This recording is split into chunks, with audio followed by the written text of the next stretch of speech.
Daniel capítulo 11. Ele tem a responsabilidade de me ajudar e defender os reinos do Egito e da Síria. E o anjo continuou dizendo: o que vou lhe dizer é a verdade. A Pérsia terá mais 3 reis. Depois deles terá um 4º rei, que será o mais rico de todos.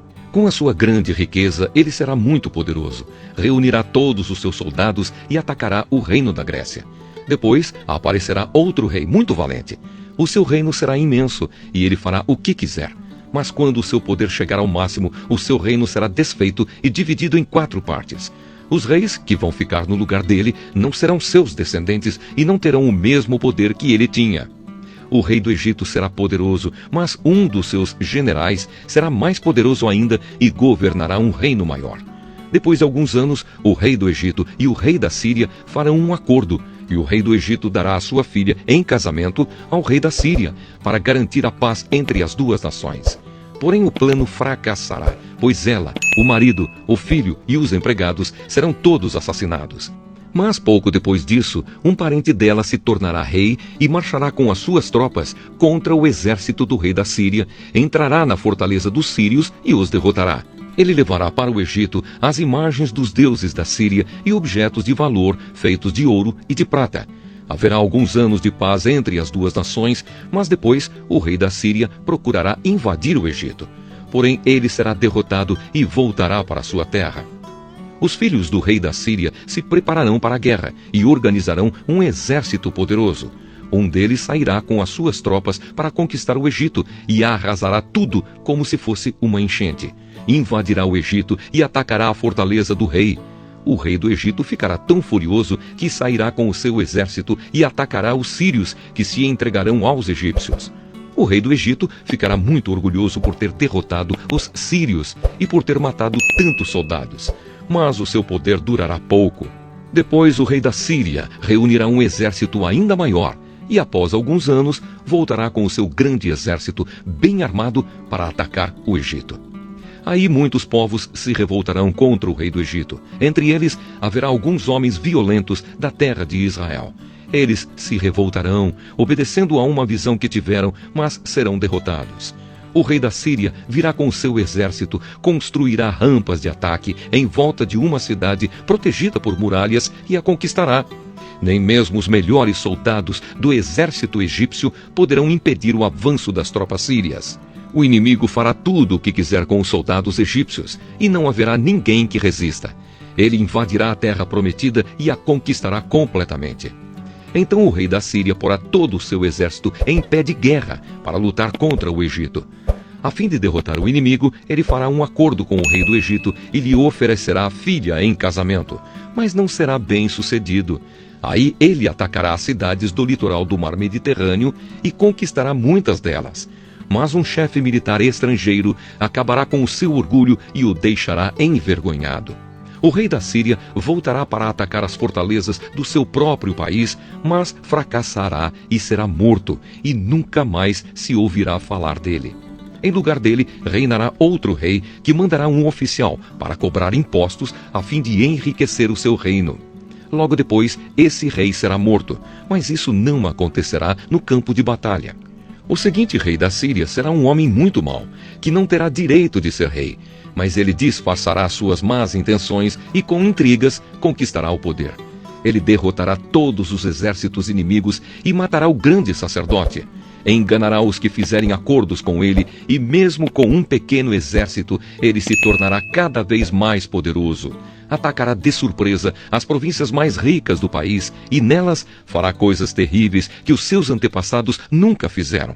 Repartirá com os seus soldados as riquezas, os bens e os objetos de valor que caírem nas suas mãos.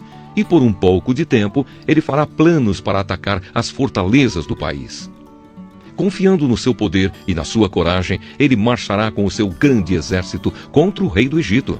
Este sairá para a batalha com um exército grande e poderoso, mas não vencerá, pois será traído pelos seus próprios conselheiros que o levarão à desgraça. O seu exército será derrotado e muitos dos seus soldados serão mortos. Então os 2 reis terão um encontro e dirão mentiras, cada um procurando prejudicar o outro. Mas nenhum dos 2 levará vantagem, pois ainda não terá chegado o tempo certo. Depois, o rei da Síria voltará para o seu país, levando todas as riquezas que tiver conseguido na guerra. Planejará acabar com a religião do povo de Israel e fará contra eles o que quiser. Depois, voltará para o seu país. Quando chegar o tempo certo, ele marchará de novo com seus soldados contra o Egito, mas desta vez não vencerá, como venceu na primeira vez. Soldados virão do oeste em navios e o atacarão. Desesperado, ele desistirá da luta e, cheio de fúria, atacará novamente o povo de Israel, fazendo com eles o que quiser. Desta vez, ele seguirá o conselho dos judeus, que abandonaram a sua religião.